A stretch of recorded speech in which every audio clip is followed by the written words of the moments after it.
Le rallye de Suède s'est déroulé ce week-end et nous a offert une manche de qualité. Le beau temps était au rendez-vous avec beaucoup de neige, mais surtout énormément de batailles entre les pilotes.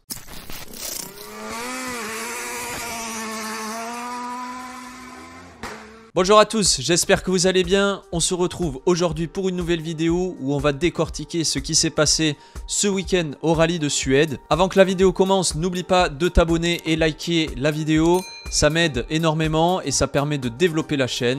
Voilà, c'était mon petit message, j'arrête de bavarder et on est parti.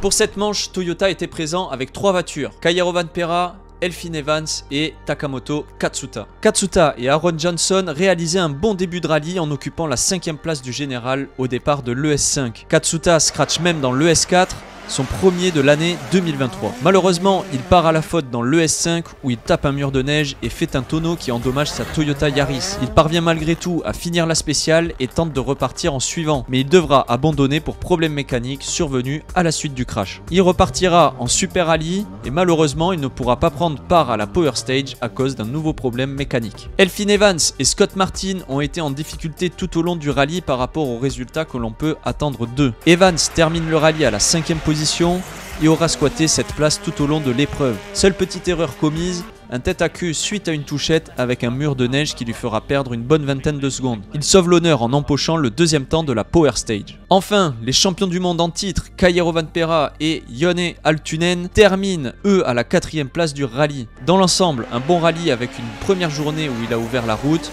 et ensuite une grosse bataille avec Thierry Neuville le second jour. Malheureusement, sur ce rallye de Suède, les Toyota ont manqué de performance comparé au Hyundai et Rovanperä devra s'incliner face à Neuville. Cependant, il faut noter que Rovanperä reste le meilleur performeur du rallye avec 6 scratchs au total dans ce rallye très disputé. Dans la Power Stage, il réalise le même temps que Tanak et empoche les points de la 3e place. Globalement, un rallye difficile pour les Toyota qui ont eu du mal à rivaliser face aux concurrents malgré la bonne volonté des pilotes. Cependant, ils s'en sortent pas trop mal puisqu'ils repartent avec la 4e et la 5e place pour le championnat constructeur. Avant de terminer, chez Toyota, n'oublions pas la participation de Lorenzo Bertelli et Simone Scatolin en location sur la Yaris Rally 1. Malgré quelques erreurs, ils arrivent à rallier l'arrivée de l'épreuve en terminant à la 14e place générale.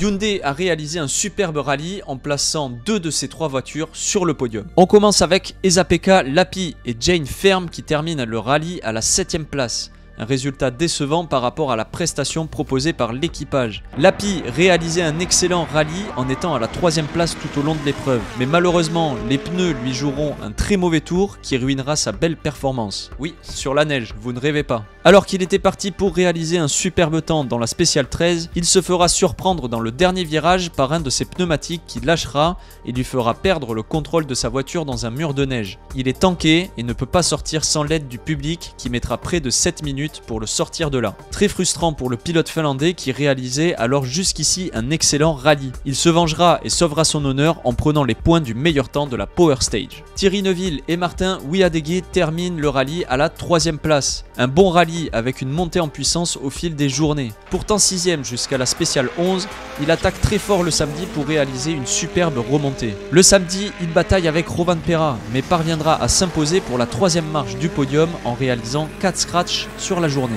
Le dernier jour, il prendra un nouveau scratch et se verra offrir par Hyundai l'opportunité de passer devant son coéquipier Brin. Et oui, Hyundai a demandé à Brin de pointer en retard avant la Power Stage pour prendre une pénalité de 10 secondes et donc laisser à Neuville une chance de passer devant son coéquipier. C'était sans compter sur la faute de Thierry Neuville dans la Power Stage, ce qui fait qu'il ne repasse pas devant son coéquipier et n'empoche aucun point bonus sur la dernière spéciale. Craig Breen et James Fulton ont réalisé un excellent rallye dans leur nouvelle voiture, la i20 Rally 1. De retour chez Hyundai en contrat à temps partiel, Craig Breen s'est régalé du début jusqu'à la fin sur ce rallye de Suède. Il mène le rallye pendant 9 spéciales avec une très grosse bataille contre Ott Tanak. Lui qui avait réalisé une saison 2022 plutôt décevante, avec beaucoup de rallyes terminés prématurément, on a pu voir son émotion lorsqu'il apprend qu'il est en tête du rallye. Il réalise sur l'ensemble du rallye 4 scratchs, mais finalement Tanak sera plus rapide et lui prendra la première place. Malgré la stratégie foireuse de Hyundai évoquée précédemment, voulant faire passer Neuville devant lui, Craig Breen termine ce rallye avec une superbe seconde place et une 5e place lors de la Power Stage.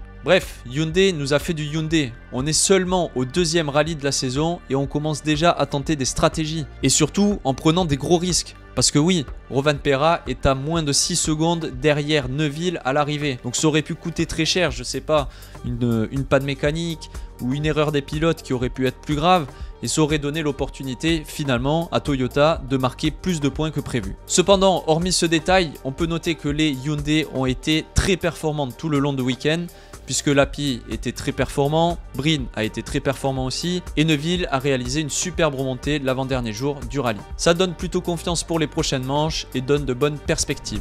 Enfin, il attendait depuis la victoire de Sébastien Loeb au Monte-Carlo 2022, M-Sport et Ott Tanak remportent leur première victoire de la saison 2023. Grosse attaque dès le départ pour Ott Tanak et Martin Järveoja. Leader dès la première journée, de la deuxième à la cinquième spéciale, ils devront lutter face à un Craig Breen très en forme. Mais vous connaissez le Finlandais et son mental, il ne lâche pas et reprend la tête le samedi en fin de journée. Cependant, il a bien failli se faire avoir comme Lappi à cause de ses pneumatiques. Sur la spéciale 14, dans une ligne droite donnant sur une équerre droite, son pneu avant gauche lâche. Par chance, c'est une intersection et il ne finit pas dans un mur en neige, mais devra rouler les derniers kilomètres avec une roue en moins. Il prend quand même le troisième temps de la spéciale. Sur l'ensemble du rallye, il ne réalise qu'un seul scratch, mais aura roulé très fort sur l'ensemble de l'épreuve. Et pour finir, en plus de sa victoire, il ramène 2 points supplémentaires dans la Power Stage. Pour Pierre-Louis Loubet et Nicolas Gilsoul, le rallye a été plus compliqué. C'était seulement son deuxième rallye de Suède, donc peu d'expérience et forcément une approche différente.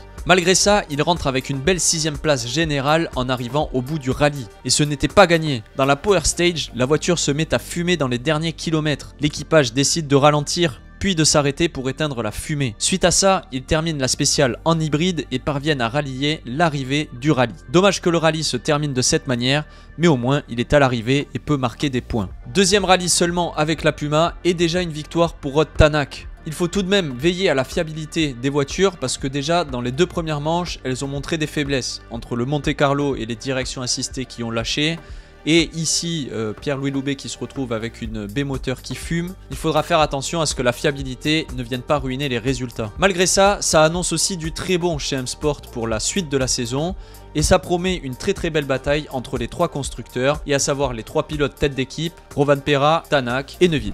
Jetons un coup d'œil au classement général après cette épreuve. Alors que Ott Tanak est en tête du championnat avec 41 points, l'an passé, il avait simplement 5 petits points à ce stade de la compétition pour finir la saison derrière Rovanperä. En parlant de Kaje Rovanperä, il est juste derrière lui avec 38 points et en 3ème place du classement général, Thierry Neuville est à 32 points. Nos 3 têtes d'équipe sont bien sur le podium et je le répète, la saison risque d'être engagée. Victoire d'Oliver Solberg sur son rallye à domicile avec la Skoda Fabia RS Rally 2. Un rallye sans faute pour le pilote suédois qui domine le rallye quasiment du début jusqu'à la fin. Il termine le rallye en étant celui qui réalise le plus de scratch avec 8 spéciales remportées. Les pilotes qui complètent le podium sont Vebby et Pajarri. Au classement général des WRC2, Johan Rossel, absent de cette manche, est leader avec 28 points ex aequo avec Oliver Solberg. Nicolas Gryazin complète le podium avec 20 points, à savoir qu'il a participé à cette manche et a terminé 4ème des Rallye 2, mais n'a pas marqué de points pour le classement en WRC2. Grosse performance pour nos Français Laurent Pellier et Marine Pelamourgue, pour leur première en Rallye 3 et surtout leur première sur neige. Ils terminent 2ème du rallye avec 6 dixièmes de retard sur le vainqueur William Creighton. Une première prometteuse qui annonce du bon pour les futurs rallyes de la saison, avec des surfaces plus familières. Prochaine manche en Croatie. Voilà, cette vidéo est terminée. N'hésite pas à me dire dans les commentaires ce que tu as pensé de cette manche. Votre avis m'intéresse et ça me permet de voir différents points de vue. Il est temps pour moi de vous laisser et moi je vous dis à très vite pour du nouveau contenu. Ciao!